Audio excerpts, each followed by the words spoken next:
Hello and welcome to the Sociology Staffroom. I'm Katie Tyler and I've got my familiar face. Hello Reece, how are you?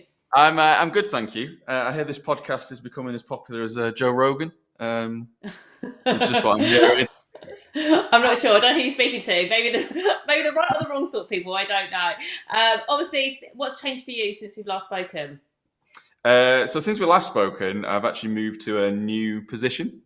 So I've gone from being the subject lead in sociology and sociology teacher to program manager for social science. So I think in schools, I think that's the equivalent of a head of department. I think Yeah, or you might maybe head of faculty. Maybe like if it's head of quite a lot of subjects. yeah, So yeah, are yeah. you in? What are you in? What's in your empire then, Reece? So I'm now the program manager for social science. So not only am I covering sociology, but I'm also covering psychology and law as well, which kind of has fallen under my remit, which has brought some interesting developments as you kind of figure out what these courses are about. But yeah, hopefully we can get into that. Yeah, that's what we're going to talk about. So obviously, I suppose it's like a mini faculty really, because I think head of department I suppose would be just sociology generally speaking, or just psychology. I'd imagine in some schools. But yeah, and program manager it's college, isn't it? That you work in? Is that right?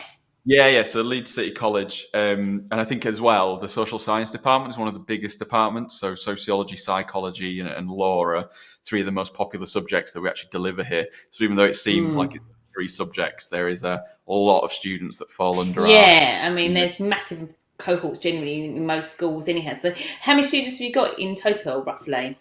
Off the top of my head, maybe about 600, 500, 600, Wow, something like that.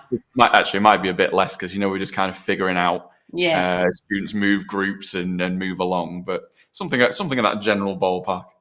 And in your just feel like I'm just drilling down so that fully transparent. Obviously, you don't need to give massive details, but for people that are listening, how many people are in your team? So around six. Okay, so yeah, So quite a so lot. and this is your I sort of know this question, but it's your first role in a sort of program manager role, is that right? Yeah, definitely. Yeah, I was surprised I went for it to begin with. To be honest, but it was one of those. But when the job came along, it was one of those things that I just felt like I wouldn't get this opportunity again. So I kind of stepped into it without giving not too much background. Like I had an overview or an idea as to what I wanted to do in the role or why I would take the role on. But I kind of hadn't been building my career up in that direction. It's taken me a little bit by surprise, if I'm honest. So it's been a lot of these past couple of weeks. It's been about 5 weeks now. It's been a little bit of a baptism of fire, and then just kind of like flailing my way out. Or at least that's what it feels like. But I think I've managed to keep it cool for the time being. And that's what I'm interested because I think people at different points in their career are maybe thinking about progression in their career. People maybe in the same situation as you as new to a head of faculty or a head of department or program managers.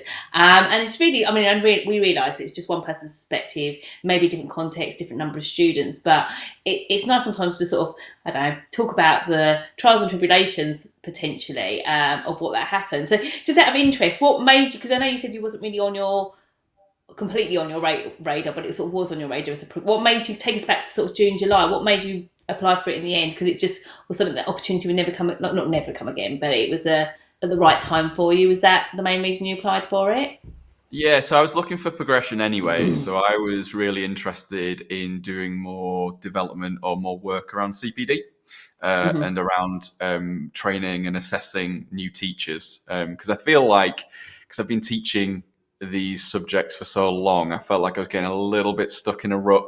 And even though I really enjoyed the students and I really enjoyed the lessons, I didn't feel it was really challenging me in the same way that it used to. So originally, I was kind of trying to move in that direction, but when I'd gone for previous interviews, the thing that kept coming up was that lack of managerial experience or managing a team or taking the lead of a team. Whilst I'd done subject lead, there was only one to two other members of staff, so it hadn't really shown what I could do or what I was interested in. So when this came up, this seemed like a really good progression point. And I was, like I say, I was really reluctant to do it when the post first came on. but it was my colleagues who are now in my team, who we're a really quite tight knit and close department, who pushed me to do it, thinking that would be really good for the role and it would be good for the person that was leaving. I knew them, I knew about their subjects, I knew about the students. So it seemed just kind of like a calling in a way, like it was just there open and the opportunity was there. So I thought I'll take it and just build and develop some skills and then see where I end up afterwards. Yeah, so sort of the I don't know, the stars were aligning at that moment. So as you said, it's been a sort of a baptism of fire, using your words. I was trying to think. I didn't want to misquote you. So that's the worry I had with this interview. So I've got this terrible habit of saying things and feeling incredibly cathartic about it, and then when you reflect later, you think, "Why did I say that?" I mean, I think everyone would. Lots of people that are new to roles. I mean, I think what it when you get that sort of job description, it has it all bullet pointed down as like the roles. You think, oh, I could do that. I can think of examples of that. But then the reality is, all of that, sometimes all those bullet points happen in like 1 hour of your day. Like, it's not like, oh well, on Monday I'll deal with that bullet point, and on Tuesday I'll deal with that. It's sometimes you're doing all of that in that one moment of your day. So I suppose, yeah, what have been some of the challenges, and how have you overcome them? Sort of what do you think is sort of the top of your head? With, obviously, I appreciate there's confidentiality involved, but is there things that you think, that worked really well, I could share that idea with other people that are thinking about doing this role or in this role, that's worked for you potentially? Yeah, I think each team is different, so it'd be quite hard to give specific advice. But in terms of Mm. me personally, I think one of the biggest things I've kind of had to contend with is this concept of power. And I probably need to clarify what I mean. I don't really mean it like a kind of top-down kind of relationship, but more in a Nietzschean sense that power is kind of like a competing force, pushing between positive and negative. And I'm in the middle of these kind of like power relationships, if you see what I mean. So I've got That my sort of team. squeeze sideways, you mean, like from various stakeholders in your role? Is that Yeah, what you mean? Yeah. basically, which is a situation that I wasn't previously in. Obviously, you deal with other stakeholders, but you wouldn't directly aim to organise the collaboration or deal with different relationships or what different people think. So, at one side, I've got my team who are obviously pulling in one direction. You know, they want certain things or support in certain areas, and it's been able to meet those needs whilst also pushing through kind of like ideas that are coming from above me and also dealing with other stakeholders. So, like, we have a teaching and learning department, we have the SEND department, we have pastoral department, and it's working with different people and different personalities and different relationships and trying to manage those expectations. So, I think that's been the biggest challenge that I've dealt with, particularly in these early days and things are trying to get settled and everyone's kind of gets frustrated trying to figure out what their role is or what the new year is going to be. So that's taught me quite a few interesting things about myself and how that role is radically different to where I was before. So where I was before, I'd kind of ignore these things and I could just, duck under the desk and carry on with my marking and move away from people. Whereas now you kind of have to deal with these conflicting power relationships or forces that are pulling you in different directions.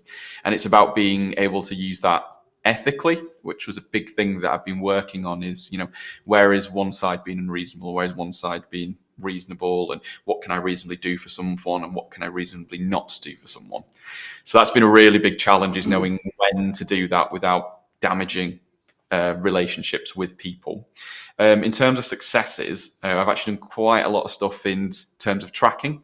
So we've introduced new courses this year too, which be honest, I previously wasn't familiar with how they ran or how they organised. And we've got some members of staff that are new to teaching as well, who are now running these courses. So one challenge has been getting my head around these new courses that have been introduced and supporting these new members of staff who are in their early years of teaching, possibly a bit unsure, and trying to get my head around these curriculum expectations, whilst also delivering positive outcomes for students. So it's been successful in terms of tracking that and keeping an eye on students and making sure that certain goals have been hit. But it's been a challenge in terms of I had to learn really quickly what these expectations are and what's expected of the students. So I guess that kind of links in. We've been pulled in different directions too, and just trying to stabilize or manage myself really.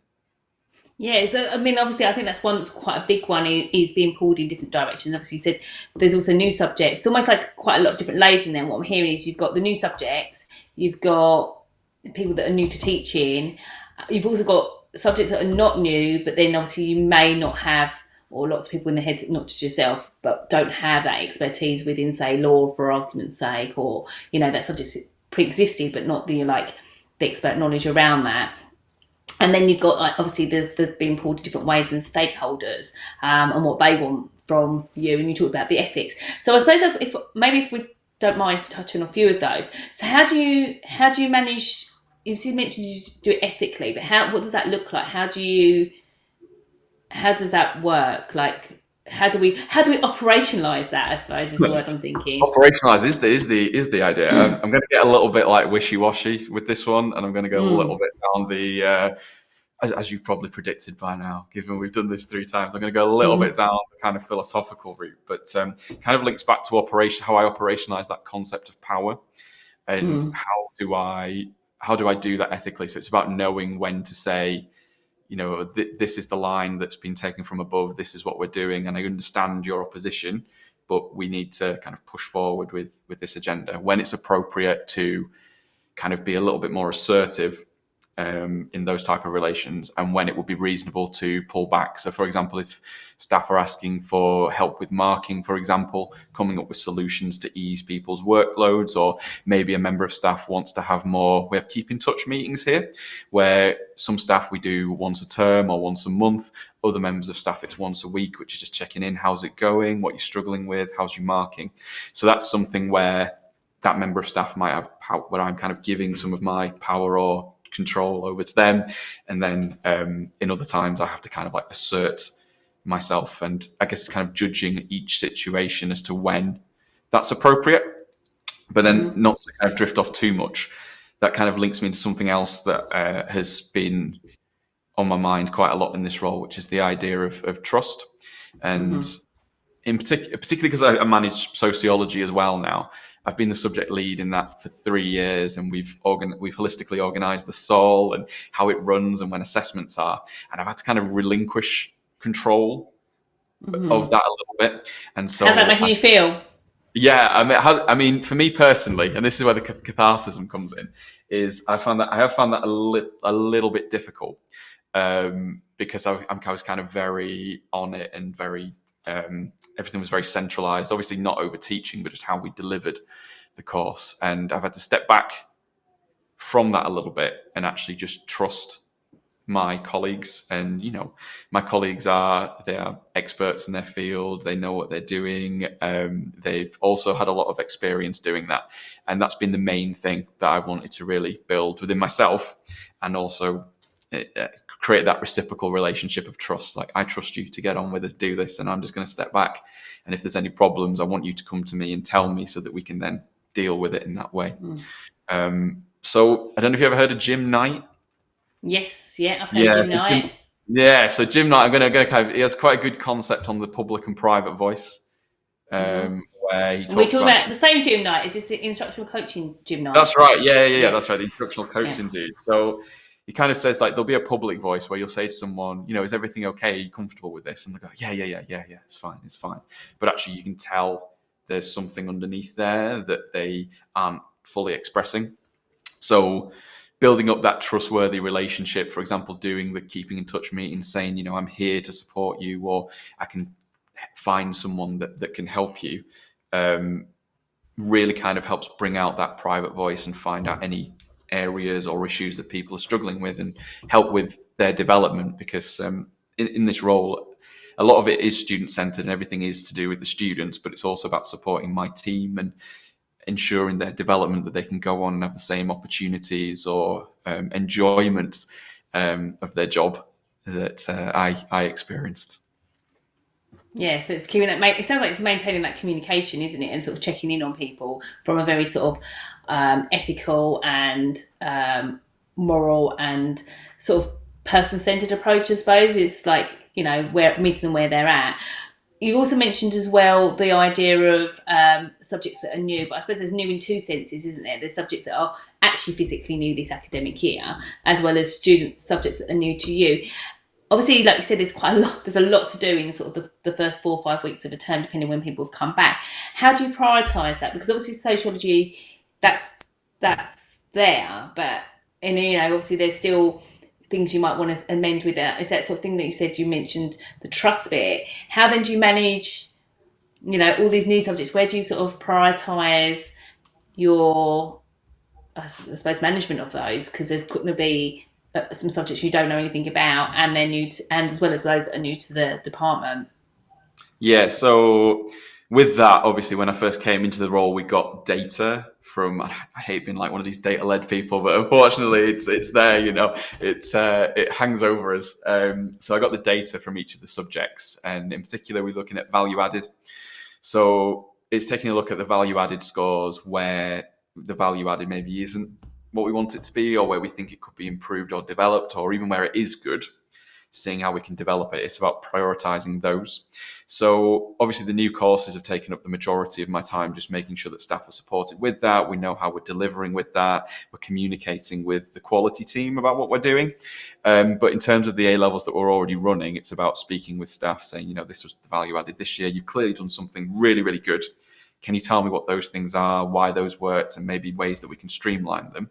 And then maybe reflecting on what has not gone so well, or why those barriers were there. Was that something internal? Was that something that was structural? Was that something that was maybe external? Had there been a change in the exam board and how they were assessing questions?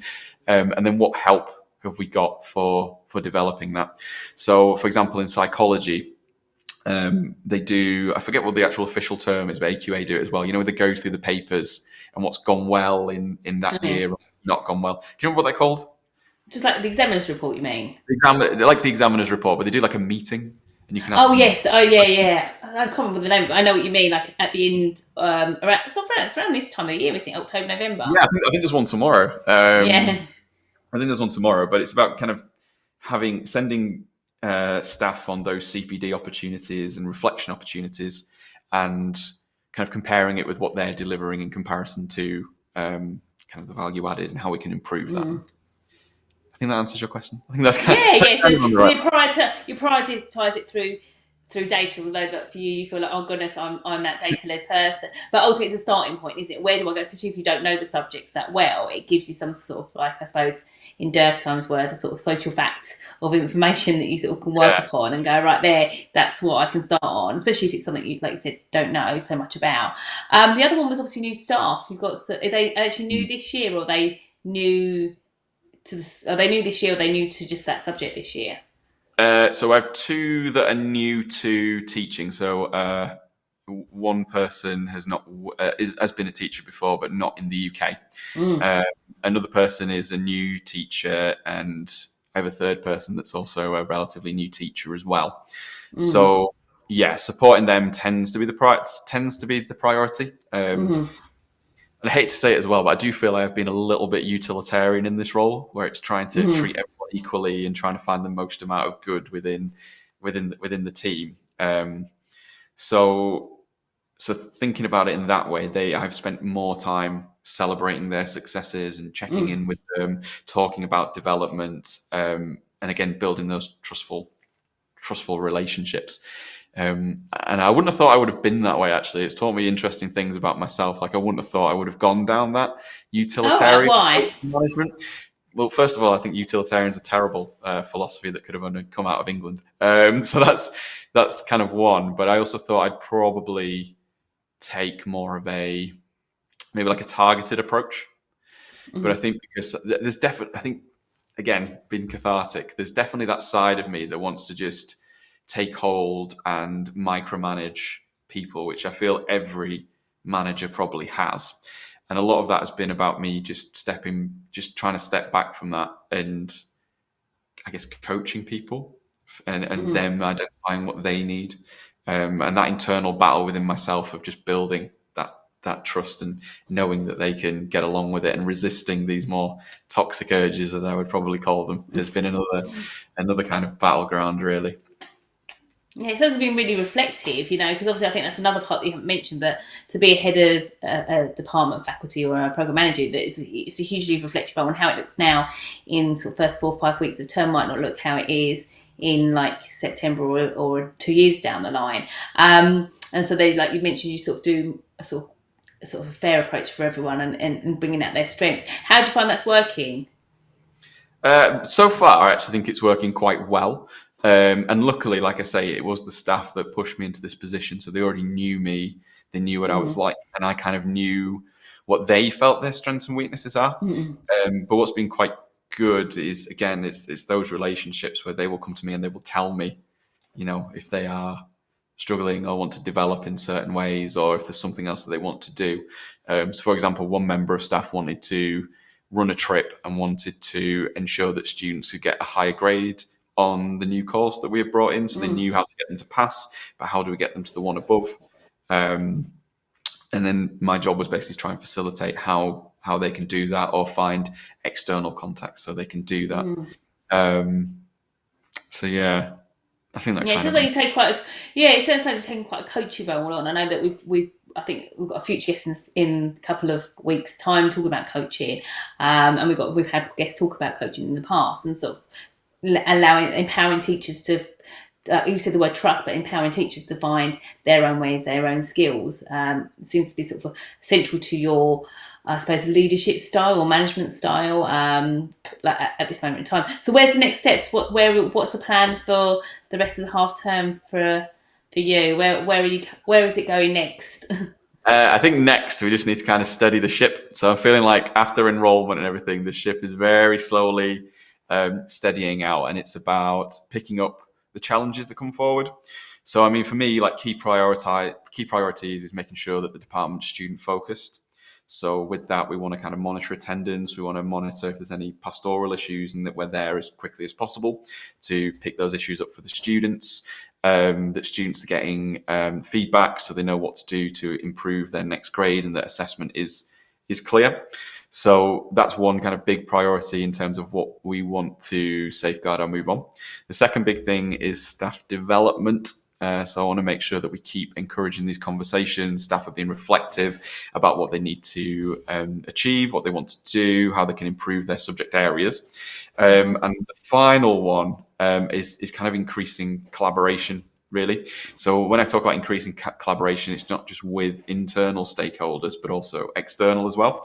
So that's why I quite like doing these podcasts, actually, because obviously you guys are external, but I've actually learned quite a lot from yourself and from Duncan when we're kind of talking off the podcast about your experience. Equally. Yeah, and we've got contacts at other college as well that are helping us with the new courses, who've been absolutely brilliant. And a lot of the teacher Facebook pages are really good.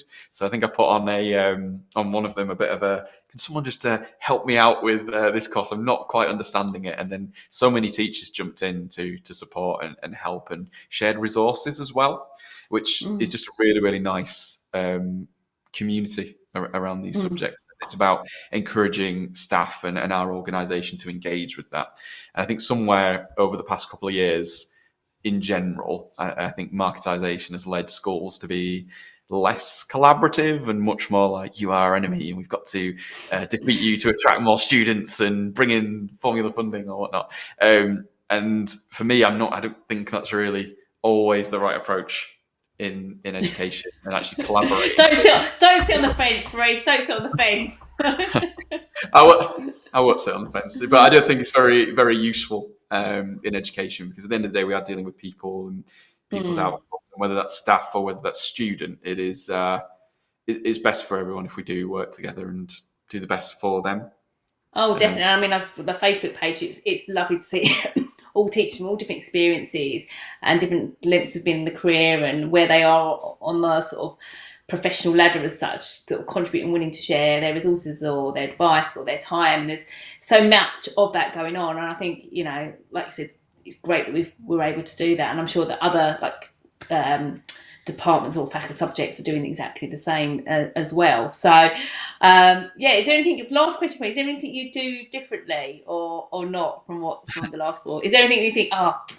We can't change the past, can you? It's done. But is there anything? I suppose you're going to get this sort of period of time again next year, which I know it's quite a busy time for colleges, isn't it? Particularly when there's that enrolment, and often the enrolment, it's imagine taking people from lots of other schools externally. It carries on for that little bit longer, maybe that it does in the school period. That enrolment is ongoing really for a few more weeks, I'd imagine, just because you don't know the students in the same way that a school does when they sort of enroll internally. Is there anything for that period of time that you may or may not do differently? It's hard to say at the moment, so I haven't had a chance to kind of sit back and think about that. And like I say, I kind of just came in on day one, and it was like, here's your information, here's what you need to do, off you go. So I was like, okay, I'm going to need to kind of steer the ship there. But to be honest with you, we have quite a good leadership team now, and they've been very, very supportive with the new role that I'm in. So in terms of what I would do differently, I mean, I'll probably have more of a reflection when we come back to it next year, so I've got something to compare about. But the leadership team that we've got in have been really good to go to talk about, what I might be struggling with or get clarity around stuff. And my line manager in particular is big around CPD and developing those skills. But I just kind of wanted to pick up on something you'd said before, which I agree with, and something that I probably subconsciously didn't realise I was trying to do, which was, I think each teacher has got their own personality and they've got their own strengths, and it's about teasing that out of staff so that they recognise it within themselves and that they kind of understand what kind of teacher that they are or what works for them and what doesn't. So I remember when I was on my PGCE, some teachers were really good at kind of doing the group work, small desk island activity sessions. Whereas with me, I just couldn't. I'm not very good at those type of lessons. Like I do them occasionally, but it takes me a little bit out of those comfort zones. And it doesn't really gel with my style of teaching or how I choose to teach. But that's not to say that doesn't work for other people. So it's about encouraging people to take risks and with their practice and take risks with who they are and what they want to do and getting feedback and reflecting. And to be honest with you, I think that's probably one of the main things that I want to encourage in this new role. And just people finding out who they are and that they're not wrong. It's about trial and error until you find your feet. Yeah, definitely. And I think as long as it's sort of beneficial with the students, you have that right intention, then, it's, and I think I was personally reflecting this. I wonder, because it's a long time, it feels like a long time ago, but not. I think obviously COVID really did have an impact on education. So people were trained during COVID, or we were out the class for such a long period of time. It's rediscovering who you are as a teacher as well, not just only for some people that have been ECTs during that period of time, it'd be knowing who they are, but also rediscovering that, because certain pedagogic practices would have easily been put to the wayside. One of my biggest things is I love using the flashcards to get the students to encourage them to be synoptic. And I was thinking to myself the other day, gosh, it was 2 years when I couldn't do this because I had to wipe them all down because they're laminated. And I was and I wouldn't, just didn't have time. Practically, I just didn't have time. Or I'd have to put them in storage for 7 days because of the regulations, wasn't there, all that time. And I was gosh, I wonder how other teachers must be feeling about things they used to do a lot, but they don't do as often now because they didn't do it for 2 or 3 years. Things like just moving around the classroom or group work or things like that. So yeah, it's going to be exciting. Yeah, I suppose it's and then last year was the first year of proper exams, but then you still had the year 12 year of some disruption around COVID. So this is sort of your first full 2 years potentially, so that will be an interesting one. But I'd love to hear more about it. I'd love to see how it's going, and your reflective journey and your coaching with your team. It sounds amazing. It's exciting. So yeah, lovely. Thank you for sharing your time. No, that's brilliant. It's been good, and I'm always happy to come back. But I'm sure the listeners will get sick of me eventually. Oh, thank you so much. I appreciate it. Thank you, and have a brilliant day. Take care. Thank Bye. you. Take care. Bye.